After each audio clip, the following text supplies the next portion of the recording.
Doctor గారు, అయ్యా సాధారణంగా అందరూ కూడా భోంచేసిన తర్వాత సోంపు తీసుకుంటూ ఉంటారు. అవునమ్మా అది ఎందుకు తీసుకుంటున్నామో తెలియకుండానే ఊరికే తినేస్తూ ఉంటారు చాలా మంది. అవునమ్మా అసలు ఈ సోంపు అనేది మన ప్రకృతి మన కోసం ఎందుకు అందించిందండి? చాలా మంది నోరు ఫ్రెష్ గా ఉంటుంది భోజనం తర్వాత, ఆ మసాలా కంపులు అవి ఇవి లేకుండా బాగుంటుందని వేసుకుంటున్నాం అనుకుంటాం.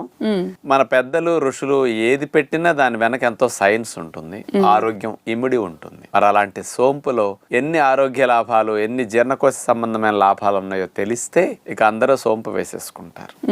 మరి ముందుగా అలాంటి సోంపులో ఉండే పోషకాలు తీసుకుంటే 100 గ్రాముల సోంపుని తీసుకున్నప్పుడు 347 క్యాలరీల శక్తి ఉంటుంది. అందులో స్థూల పోషకాలు కార్బోహైడ్రేట్స్ 52 గ్రాములు ఉంటాయి, protein 15 grams, fat 15 grams, fibre 40 grams 40 గ్రాములు